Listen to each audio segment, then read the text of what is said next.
Welcome back. Well, we're coming upon what's called package pirate season. So we're going to talk about what we can do to protect your packages from package pirates.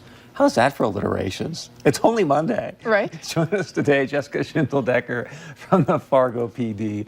Welcome back. It's always good to see you. Great to be back. So what do we do to protect ourselves from package pirates? You know, thinking about the number one thing is, right, especially right now with Black Friday coming up, Cyber Monday, and that holiday season. But I think that even more so throughout the whole year, we're online shoppers a lot more because of how easy it is with Amazon, Target, so many things, Wayfair, Overstock. There's millions of them, right? You sound like you have some experience on this. I do. But thinking about, okay, when is that package going to arrive? Where am I shipping it? So if we're shipping it to home and you're gone, most of us are probably gone at least 10 hours a day, right? So what happens when those packages are delivered throughout the day? Where are they going? Your front porch, right? So what happens if there's someone out there, that thief, opportunist thief, is driving around looking for packages, pops out, grabs your package, and then jumps back in and continues to go on, right? So we need to think about tracking our packages, maybe shipping them to an alternate location if you can, such as work. Double check with your employer first so you're not shipping a 75-inch TV to your workplace. And then, you know, maybe having somebody else in the neighborhood was proposed this morning. You know, seeing if there's somebody, a stay-at-home mom, or maybe a daycare facility that will be willing to take in a couple packages for you.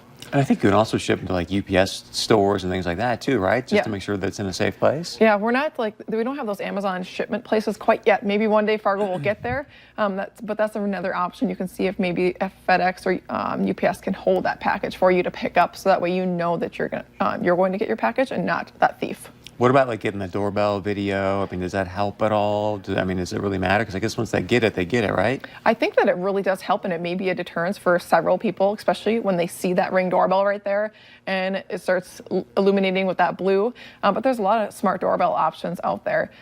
It's good after the fact because it will give us a suspect description if they're not having a hoodie or something up, you know, obstructing their face. But it might be something to look into, and they're pretty inexpensive. So we see this big rise in packages being shipped. Are you guys, I'm assuming, getting a lot more phone calls about package pirates? Or? Yeah, absolutely. So we'll see, especially from apartment complexes, that's a really tricky place because they basically drop them off in the entryway, and how many people are going in and out of those entryways, right? So that's why it's really important to think about, if you live in an apartment complex or a multi-unit housing facility, to think about where is it going. Talk with management. Is there an office that they can be delivered to versus just the entryway? I was just going to ask you, but if you're an elderly person, doesn't drive a lot, maybe you're alone a lot of the time, you know, talk to the office manager. Or any suggestions for someone that might be a little bit more elderly? Yeah, talk to your property manager and see what the options are, and maybe they'll allow those packages. But then sometimes those the elderly are home, so a lot of times they also don't watch those tracking numbers. So there's a lot of options where I get text notifications if I'm sending something to my house, and then I'll try to run home on the lunch hour or shortly after the delivery has been made, so that way I can secure that package. How many package pirates are you guys actually prosecuted? You know, I don't know how many have been prosecuted, but a lot of times what happens, just like with any other opportunistic crime, is it's one or a couple people who are causing multiple crimes in an area or throughout the city.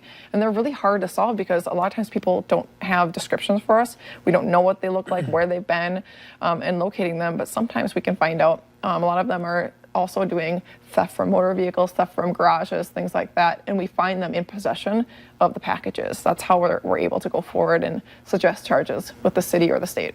Anything else you want to share about this?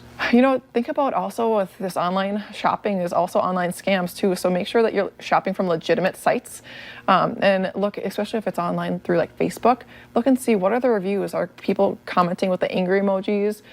Google them as well to see if, you know, is it a legitimate place? Because a lot of times people will type in there, they'll share a comment saying that I ordered and I still have not received this product yet. So there are a lot of scams too that come about with online shopping, not just package theft. Well, that's good to know. We've got a minute left. I do want to get an update on the officer who accidentally, I think, shot his hand. So what can you tell us about his status? How's he doing? You know, Sergeant Istabo, I haven't spoken with him since last week, but he was in good spirits last week and looking forward to his medical appointments to find out what his recovery is going to look like, whether or not he can come back. So he'll have to go through his own medical procedures and then also through the city as well and get cleared by the city doctor. And then it's back to maybe some light duty through that healing process, and then he'll have to qualify before going back to the street. Can you tell us how severe it was or what happened? Or it looks like they did some pretty good damage repair. He did lose part of his finger, his pointer index, is that what it's called? Yeah, that something finger. like that. But They had a successful surgery, and he seems to be in really good spirits.